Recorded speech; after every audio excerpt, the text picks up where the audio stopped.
In a world where machines are becoming smarter and more advanced than ever before, we are here to explore the cutting edge of artificial intelligence.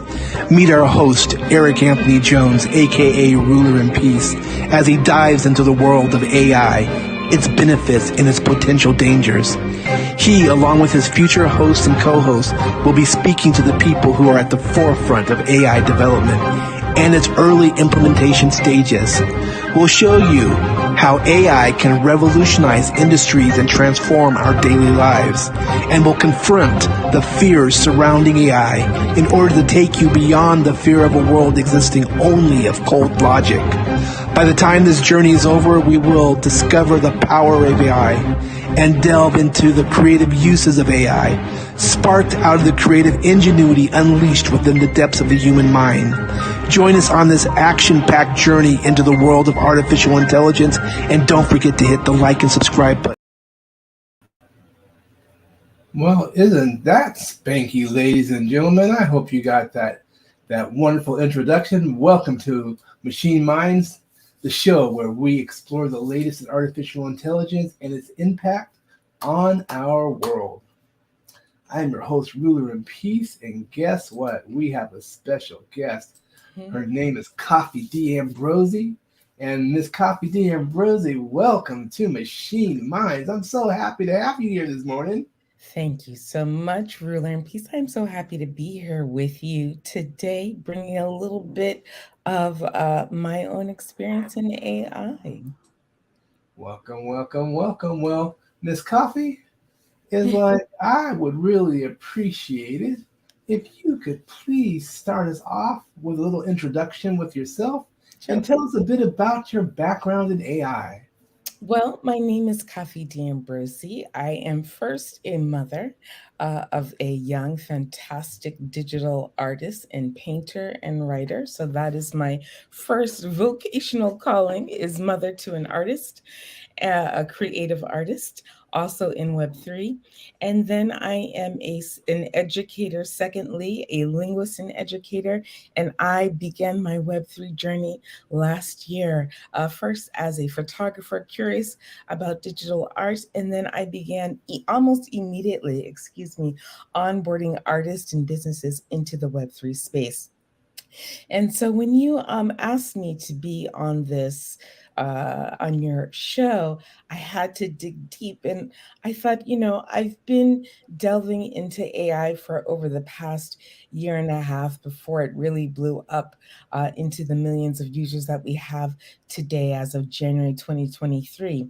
And I had to dig all the way back to my childhood, right? And you would think, to the 70s. Why would I go back all the way to the 70s? I had to begin with my father and how my father educated me.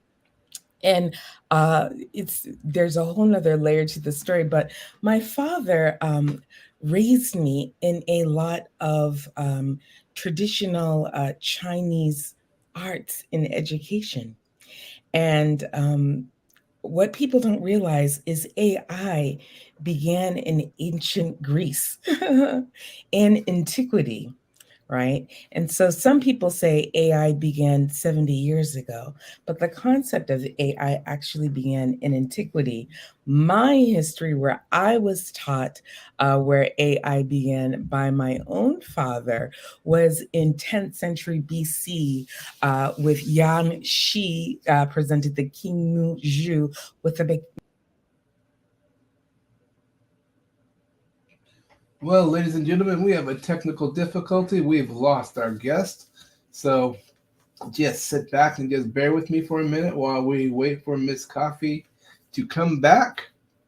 And so, what can I share with you today? Because even though a host should always be prepared, you just never know what's going to happen. But she's Sorry back. about that. That's all right.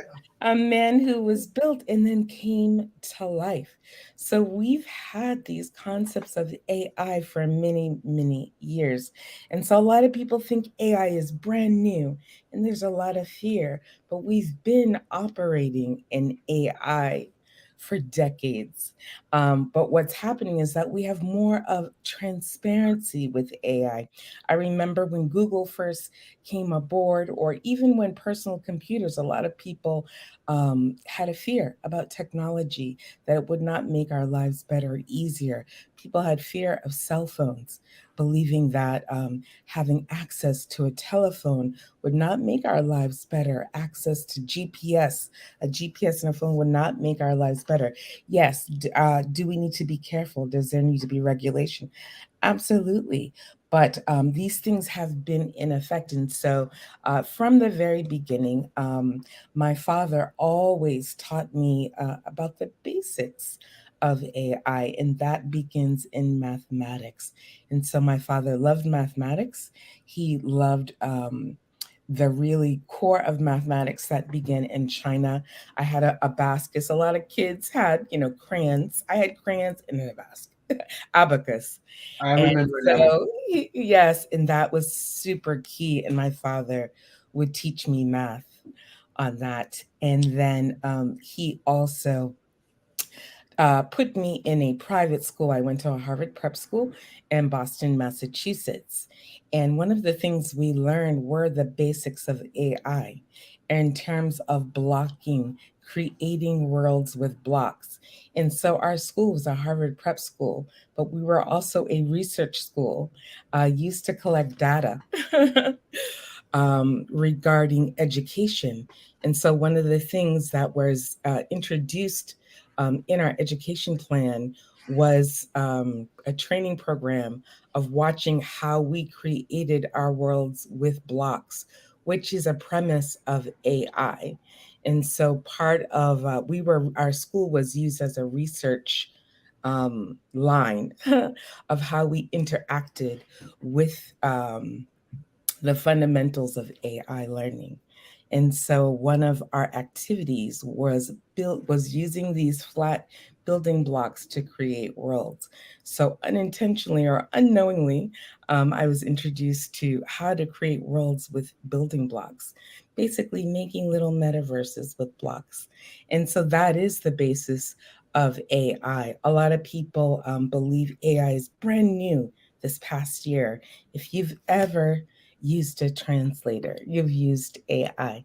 If you've ever used Google, you've used AI. If you've ever played a video game, you've used AI. If you've used ping pong, if you've played Tetris, you've used AI. If you've used Grammarly, if you've ever used autocorrect, my friends, you've already used AI. So the people fearing and refusing to use AI, I'm sorry. It's been a part of your life for decades. And so this is the thing. Let's take the fear out of it. Let's put some responsibility in it, and let's use it to our advantage with ethically, but let's create opportunities now that we have more transparency in the capability of what we're able to do, you know? So there's so many things that we're able to use. One of the things that I love about AI, one of the things that, or one of the areas where I've delved into it is in sustainability. And what are the opportunities that we have within education, within healthcare system, right? Within Web3 to create or lower walls where people can't cross over, right? Where Hmm. can we create uh, what is the word? A parity, right?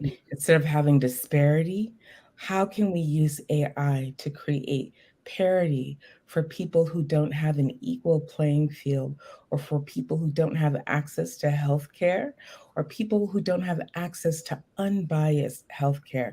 So these are the things that excite me about AI. What excites me about AI is having an AI tool being used to help diagnose a healthcare issue with people in a BIPOC community who are otherwise viewed with certain biases. So imagine a woman of color, a BIPOC woman, being able to go to an emergency room or doctor and be believed. So that's a huge issue that we have within the healthcare community, is that women, highly educated BIPOC women, are dying because of healthcare disparity, because of not being believed. When you take an AI tool that helps the doctor diagnose according to symptoms without bias, we lower the mortality rate. So imagine using AI as a diagnostic tool that takes bias out of what someone sees and just processes the symptoms of someone's disease or illness or not feeling well, and saving lives. So those are the things that I'm excited about. Those are the things that AI is currently being used for and being designed for. Well, fascinating. It's clear that you have had some interesting experience in this field. And so, and you've definitely shared some components that I almost wanted to dive deeper, but we'll save that for another time. So, what do you see as the future of AI in both your industry and the things that you delve in, whether it be as an artist, a photographer, and a writer, and then just in life as a whole? Well, I think there's a lot of fear within AI. For example, within the writer's strike, people are really fearing that AI can take over writing scripts and writing movies. And in reality, it cannot, because of the technology. You can actually, so there's AI, which is comprised of what's already, AI is a learning tool, right? Mhm. So AI has to, the source of AI is what is currently within the ether, what it is currently learning from. AI is a learning tool, so it's learning from the inputter, is learning from what is currently um, in the world, right? It is not its own resource, right? And so Mhm. then we also have additional adjacent technology that can spot what is written by AI, right? And then Mhm. we also still have our brains, right? Sure. And so, as a writer, and I am a writer, I read an article the other day, and I wrote AI wrote this article. You know why? Because it was out of order. It was a well thought out article. And then it added some ridiculous, it was a serious article about a serious issue. And then at the end of it, it added sports stats. And I was like, an AI article. Because in reality, sports stats should not have been added to the article at Hmm. the end. And so we still have our minds, right? So Hmm. AI is a tool, it is not a writer. AI is a tool, right? So some Hmm. people are using it to create a whole nother career as a writer. I've seen top CEOs say, you know what, I'm a crappy writer. I'm just going to use AI to write my email for me. I don't suggest that. Some people are using it and are running with that. As a writer, I use AI to tap into what I know, to organize my thoughts that I already know. I say, these are my thoughts, organize these thoughts into this order. And so learning how to become your own AI engineer and to organize your own thoughts. I do not use AI to write for me. I am my own writer. I have my own voice, right? I use AI as a tool to organize my voice. One of the things that is a continued theme that I've discussed in rooms like sustainability, leadership in different spaces, is a lot of people are using AI. People who are disabled, people who can't, who don't have hands, people who need voice to text are using AI to support their work and their ability to communicate. So that is one of the things I've loved. We've had AI in effect using the voice to text for many, many decades. We've been using AI in terms of the deaf community and the telecommunications. That is an AI function. And so what we're seeing that is we're seeing the transparency of AI come to the forefront. Right before, we didn't know how someone who is deaf can call a phone number and type in something and it can be translated into voice. Now we are watching live that is AI. So Mm-hmm. we're seeing, in Canva, in The different big, big platforms, move. right, in Yes. different platforms where we can type in our text and a voice comes out.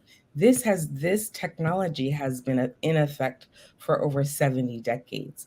What we're now seeing it is the transparency of it, right? And so people are now flush with power, thinking that they've invented something new. Meanwhile, we've had communities using this technology to really create a voice for them. Mm-hmm. And so there's always, when there's a new voice or there's a new opportunity or window for a voice or for a new group of people to have a voice, there's always going to be a group of people who want to abuse their new opportunity to have a voice. But then there's also an amazing window for people who are voiceless to have a voice. And so I think that's the thing that we want to focus on is a group of people or people who didn't have access to some technologies that were out of their pocket because some technologies were unavailable because of cost. A lot of these AI technologies were not available because of the extreme cost. Now, there is a low barrier to entry to Mm-hmm. AI technology now, and people who were voiceless, people who could not afford computers with voice to text, people who could not get jobs because of the technology that they needed to apply the knowledge that they had, now have access to technology. People are able to do jobs now because of the AI technology. The barrier to entry is lower. And so these are the super positive things that are happening in AI. Voiceless people now have a voice. Voiceless people now have a voice. People have a way to make money, earn money, right? And so these are the super positive things that are happening. Yes, did the grandfather of AI want to warn about the dangers? Yes, but he also talked about it in balance, right? So, Mm-hmm. yes, that's a tagline, that's a bait that gets everyone into the article, but he also gave it balance. There's a reason why he created it, right? He thought it was for the greater good. And so, always there's going to be people who take disadvantage of that. There's people who are going to want to use it to scam or this or that or pretend there's something that they're not. Mm-hmm. However, there's people who put in the work, there's people who are able to lift and change their lives because of this technology. Just like an amputee takes the technology and creates their new normal, right? And so for some people, this technology is allowing them to create a new normal for their lives and make a change in their lives. And that's actually a good segue because you keep touching all around is like, you know, the ethical components of this. And so, what are your thoughts on the safety and ethical concerns surrounding AI? You said that you touched upon the fact that there are some devices or software or programs or something that can say, "Oh no, this was generated by AI. This was not actually human thought per se, but AI generated, etc." But there is a big discussion about ethical concerns surrounding AI, which also touches upon the fear that you talked about before, but not quite. Safety, ethical, fear is like they all have their interplay with one another. But I want to really focus on safety and ethics, if you don't mind. Right. So one of the things in Web3, one of the points in Web3 is decentralization, meaning you own your own identity and you own your own content. And so, one of the things that we can do is we can dox ourselves. We can say, hey, I used AI to support this writing. We can say that we used AI. Mm-hmm. a lot of newspapers have been using AI for decades to write their articles, and we can see that they have. They won't say that they have, but they have been. A lot of writers who have monetized have been, um, but uh, to bang out 1,000 word essays. But we've also been using Grammarly. Do we say, "Hey, I use Grammarly to correct my paper"? Right? So Mhm. where is the line? So number one, we have to figure out where the line is. That's one. Who's to determine where our line is? And that's a huge question because everyone's moral compass is different, For sure, for sure, especially with the internet, right? We can for see the sure. moral compass is ginormous. But I believe within the law, right? If AI is used to create a crime or make a crime or commit a crime, excuse my English, to commit a crime, then of course, yeah, there is a definitely line that has been crossed. There's a definitely boundary.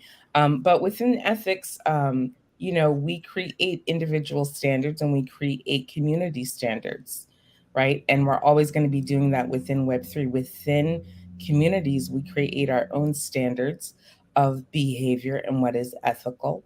And then you have to have your own boundaries and standards. I'm not going to write a book that's an AI book. I'm just not. Now, I might write an outline of a book that I do in AI, but I'm going to write the book. The book is mine, right? So it just depends on the person, right? If they ethically think they can just write a book with AI.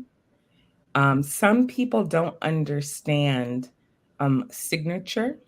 Some people don't understand that we can see that it's AI. Some people don't understand programming.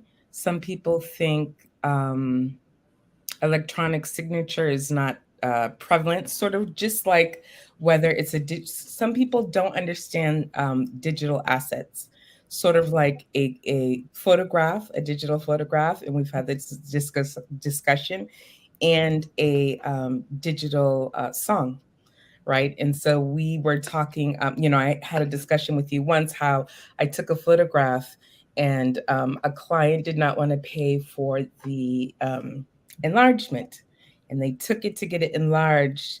And they don't know that there's metadata. There's metadata in AI also.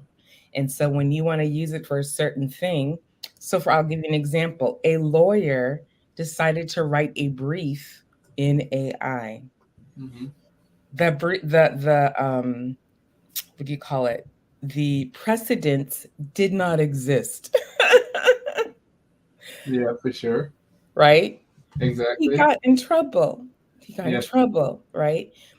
It can't act. So someone probably wrote a movie or wrote a book about a law firm or a court case, and AI reached in and accessed that information, right? And so people trying to shortcut the system will get shortcutted, absolutely. not understanding. And so, like anything we say in Web3, do your research first. Do your research. I think the ethical boundary is being ethical, Exactly. I would agree is with you. your own integrity. I think the way to be ethical in AI is to be ethical because number one, the internet is forever, as Uh, we say. Um, Everything has a digital signature, and especially in Web3. And AI is a Web3 based technology, meaning it has an imprintable signature that doesn't change. And so gotcha. the way we can see it, and it's transparent. AI is transparent, right? Uh-huh. AI is transparent, everybody. So we can see if you've used AI to write your articles. Well, thank you for sharing your insights Does with us. that help? So Yeah, the it way does. to be ethical with AI is to have just use it with integrity and use it as it's intended. It's a tool. It is not to replace your mind. It is a tool to give you access to create a voice that you never had. Correct. Yeah. I agree with you on that, and that's been a reoccurring theme, is like with my previous two guests as well. And so I want to really thank you for sharing your insights with us today. But Thank before you we for wrap having up, me. no, but before we wrap up, could you share with us a specific project or accomplishment related to AI that you're most proud of? I am working on a journal to really reflect on the year. It's a personal project. It's called The Reflection. And I'm just using it to create more mindful. So I had a list of questions that were generic questions that I wrote out. And so I'm using it to dig into more thoughtful questions and organize my list of thoughts. So my journal is coming out. It's called The Reflection, and it's just basically 50 questions that you can think about during your year, and you can go over these questions every year. It's going to be released on Amazon shortly. So every year, you take the journal and you go through your 50 sets of questions, really mindful questions, law of attraction questions, questions you may have asked yourself before, and some that you haven't. So this is basically a personal project for myself to help me do the work for myself. And I just wanted to share it with people I care about. Some people have asked about it. And so I wanted to create and share a project that was personal to me. It's called The Reflection. That's really impressive, Miss Coffee. Um, and I'm looking forward to seeing the manifestation, if I of this creation. And so, lastly, is there anything else you'd like to add about AI or your work in this field? I think that, I love my father for, who's passed, who has always given me this curiosity for technology.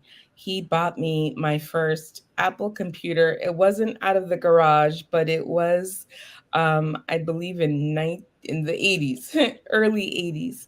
I gave it away out of grief when he passed away. But, I had one of those Apples with the floppy disk, Yep, yep. which, of course, I think he was going to buy Apple stock. But never got around to it before his passing.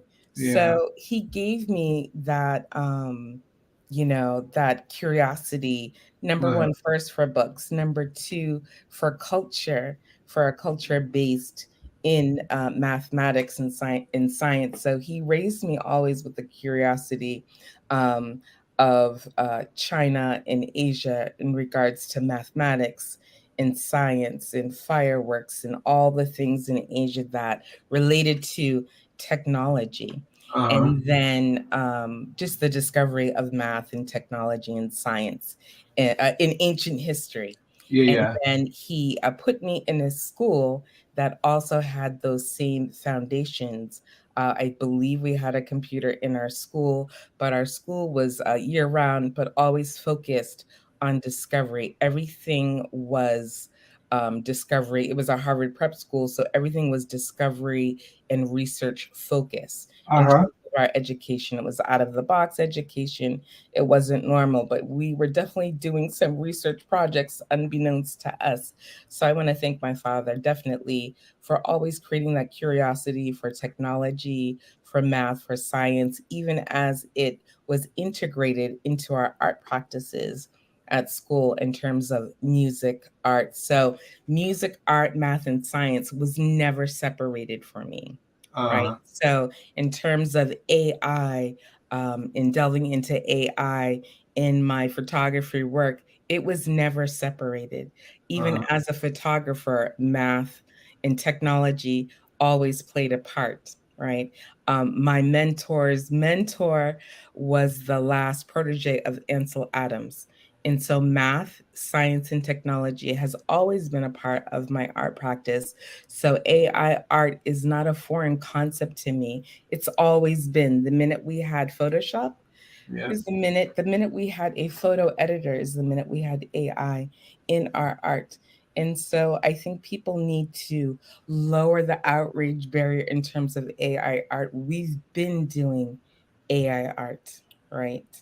You've Yeah. been doing it, right? So people need to just lower their barriers, lower the outrage, and understand that we have been doing AI art. We didn't call it AI art. The minute I stepped out of my traditional, the minute I stepped out of my traditional darkroom and entered a digital darkroom is when I began my AI art journey over 20 years ago. Well, that's I hear you loud and clear, and I wish we could go on, but that's all the time we have for today. Thank you But so much. thank you again, Coffee, is like for joining us on Machine Minds, and thank you, the audience, is like for tuning in.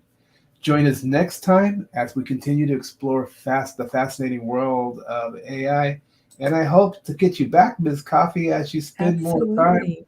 doing some of the things that you're doing using AI.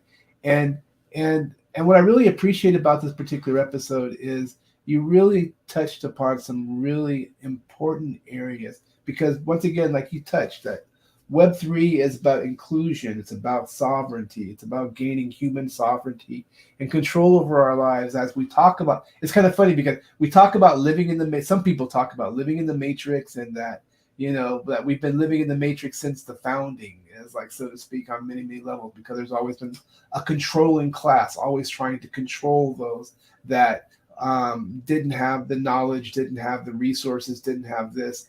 And the human being is always fighting, is like to find balance and freedom. We all want our freedom. So you talked, what I really love about this particular episode is you touching upon the fact of the human aspect. We're talking about artificial intelligence, but we're talking about it from the human aspect of Yes. gaining sovereignty and control. And that was a really beautiful component that you brought to the show and to this episode. And and I just really want to thank you for that. So I think with that, I'm going to go ahead and end us with one of my signature music pieces. Everything is always working out for me, which Love means it. everything is always working out for us.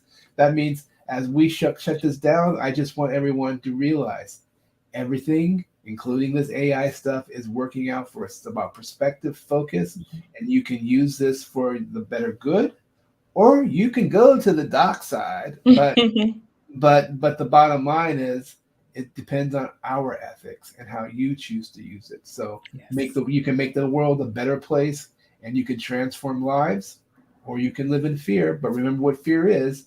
Fear is what? Is like false expectations appearing real. So let's not worry about that and let's just enjoy the rest of our day. It's like or evening, wherever you are, and just I'm ruler in peace. I'm always wishing peace, love, and tranquility to you and all those important to you. That's you, Miss Coffee. That's our guest watching. And until our next episode, just remember, ladies and gentlemen, everything is always working out for us. Mm. And on that, let's go. Thank you so much.